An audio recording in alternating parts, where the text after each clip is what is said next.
बचपन से ही ना मुझे ये सितंबर का महीना बहुत पसंद है। आपके शहर का तो नहीं पता, पर दिल्ली सितंबर खत्म होते होते महकने लगती है, खासकर शाम को। शाम का बादल गुलाबी होने लगता है और हवा में भीनी भीनी ठंडक महसूस होने लगती है।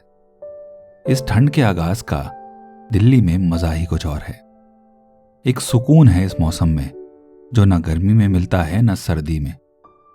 मैं अक्सर माँ से पूछता था कि ये खुशबू क्या है जो रात में आती है और दिन में गायब हो जाती है, और माँ कहा करती थी कि ये रात रानी के पौधे की खुशबू है और ये बस रात में जागता है और महकता है।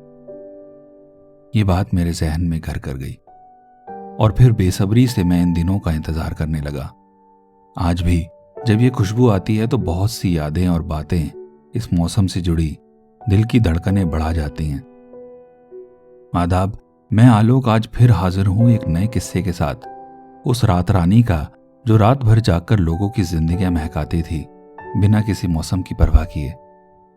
सितंबर की वो रात ना मेहुल कभी भूलेगा ना सौम्या। उस जादुई रात में इतना कुछ हो गया कि एक रात में उसको समेट पाना मुश्किल था।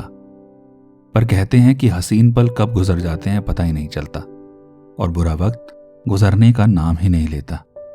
बस ऐसी ही थी वो रात, जिसका आगाज हुआ एक हादसे से और बुझते बुझते वो रात दो दिलों को हमेशा हमेशा के लिए जोड़कर चली गई।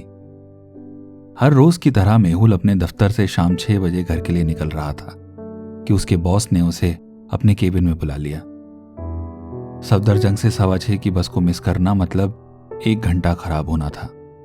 मेहुल अपने बॉस को कोसता हुआ अंदर घुसा तो उसके बॉस ने उसे एक लिफाफा पकड़ाते हुए कहा, congratulations Mehul, you have been promoted senior manager finance.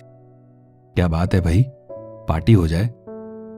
Mehul ने मुस्कुराते हुए कहा, श्योर सर, व्हाई नॉट। उसके बॉस ने हंसते हुए कहा, सम अदर टाइम, अभी तुम भागो, तुम्हारी 6:15 की बस मिस हो जाएगी।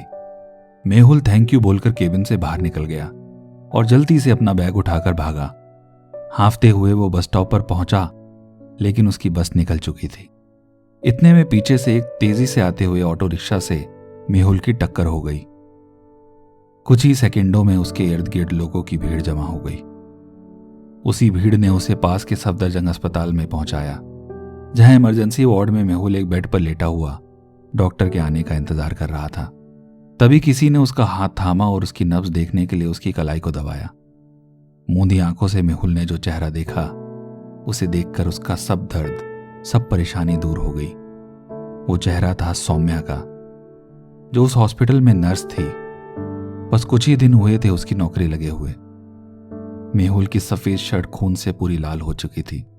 गहरी चोट तो कहीं नहीं थी, लेकिन खरोंचें पूरे बदन में थी और गुम चोटें थी जो दर्द दे रही थी। सौम्या ने रुई का एक फाया डिटॉल में डुबोया और जैसे ही मेहुल की चोट पर लगाया, उसकी चीख निकल गई। सौम्या के साथ साथ आसपास के लोग भी मुस्कुराने लगे। मेहुल किसी बच्चे की तरह तिल मिला रहा था। इतनी हसीन मुस्कुराहट रोज रोज देखने को कहाँ मिलती है, इसलिए शायद जानबूझकर मेहुल कुछ ज्यादा ही तेज चिल्ला उठा था। सौम्या सांवली जरूर थी, लेकिन नैन नक्श एकदम तीखे थे। बड़ी बड़ी आंखें, तीखी नाक, बाल बंधे हुए पर एक लट बार बार कानों से नीचे गिरती हुई, आंखों में हल्का सा काजल और पतले पतले होंठ, दांत थोड़े छोटे बड़े जो उस हंसी को और भी हसीन बना रहे थे। सौम्या नायर। मेहुल ने सौम्या की शर्ट पर पढ़ा, आप केरला से हो सिस्टर? कहते कहते एकदम से रुक गया। अब जिसको वो अपना दिल दे बैठा था, उसे भला सिस्टर कैसे बोल सकता था।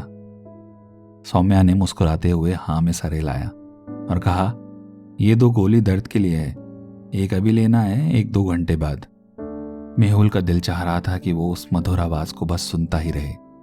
सौम्या की चाशनी जैसी आवाज से मेहुल का दिल पिघला जा रहा था। सौम्या ने पानी का ग्लास मेहुल को पकड़ाया और उसने सौम्या को देखते हुए दवाई खा ली और फिर लेट गया। सौम्या ने अपनी ट्रे उठाई और दूसरे पेशेंट के पास चली गई। अपने सारे जख्मों को भूलकर मेहुल बस सौम्या को ही देखे जा रहा था, और सौम्या भी ये बात जानती थी, पर शायद उसके लिए आम था। हर रोज वो मेहुल जैसे पेशेंट्स की मरहम पट्टी करती थी और अपनी खूबसूरती की वजह से पेशेंट्स का ऐसा बर्ताव उसके लिए कोई नई बात नहीं थी, पर मेहुल ने इतनी सादगी पहली बार देखी थी। ऐसा नहीं था कि उसने आज से पहले कोई खूबसूरत लड़की नहीं देखी थी, लेकिन सौम्या को और भी ज्यादा खूबसूरत बना रहा था उसका बर्ताव। जिस तरह वो हर पेशेंट को संभाल रही थी, उनका ख्याल रख रही थी, चेहरे पर एक मुस्कान के साथ, बिना किसी शिकन के, वो उसे और भी खूबसूरत बना रहा था। करीब 1 घंटे बाद ड्यूटी डॉक्टर आया और उसने मेहुल की रिपोर्ट्स देखी तो उसे एक रात हॉस्पिटल में रुकने की सलाह दी। मेहुल खुश हो गया, यही तो वो चाहता था। अब घर जाकर भी उसे क्या करना था, सोना ही तो था। न घर पर उसका कोई इंतजार कर रहा था और ना उसे किसी की फिक्र थी। जालंधर का रहने वाला मेहुल दिल्ली में नौकरी करता था। रोहिणी में एक किराए के फ्लैट में अपनी जिंदगी बसर कर रहा था, जहां बस वो और उसकी तन्हाई रहते थे। रात के 11 बज रहे थे। सौम्या नर्सिंग स्टेशन पर बैठी कुछ पेपर वर्क कर रही थी और मेहुल उसे देखने के लिए तड़प रहा था। वो अपने बेड से उठा और लंगड़ाता हुआ नर्सिंग स्टेशन पर पहुंच गया, जहां सौम्या पेपर्स में नजर गड़ाए कुछ काम कर रही थी। मेहुल वहीं खड़ा सौम्या के मासूम चेहरे को एकटुक देख रहा था।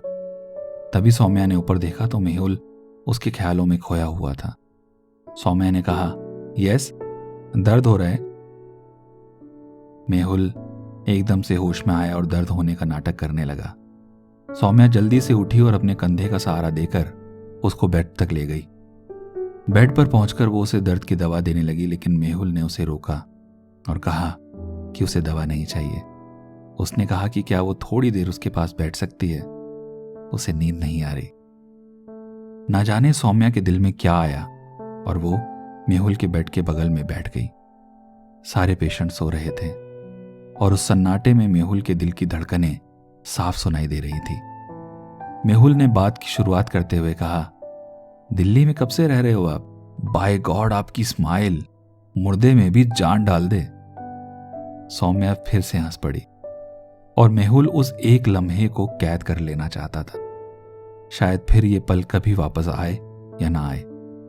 वो तो ये भी नहीं जानता था कि आज के बाद उन दोनों की मुलाकात फिर कभी होगी भी या नहीं। बस ये जानता था कि ये लम्हा उसका और सौम्या का है।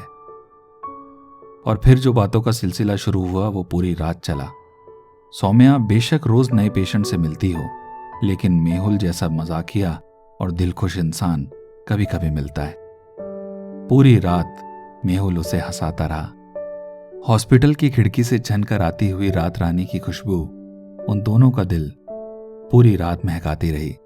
हल्की हल्की ठंड उनके रिश्ते की गर्माहट को और बढ़ाती गई और सुबह तक वो दोनों एक दूसरे के नाम अपना दिल कर चुके थे।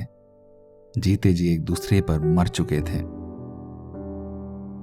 वैसे आपको क्या लगता है, क्या इस तरह का प्यार वाकई में होता है या सिर्फ किस्से कहानियों में ही सुनने को मिलता है? अगर आप भी किसी ऐसी कहानी के बारे में जानते हैं तो मुझे जरूर बताइएगा। बीते लम्हे के अगले एपिसोड में फिर मुलाकात होगी एक नए किस्से के साथ। तब तक के लिए अलविदा। खुश रहिए, मुस्कुराते रहिए।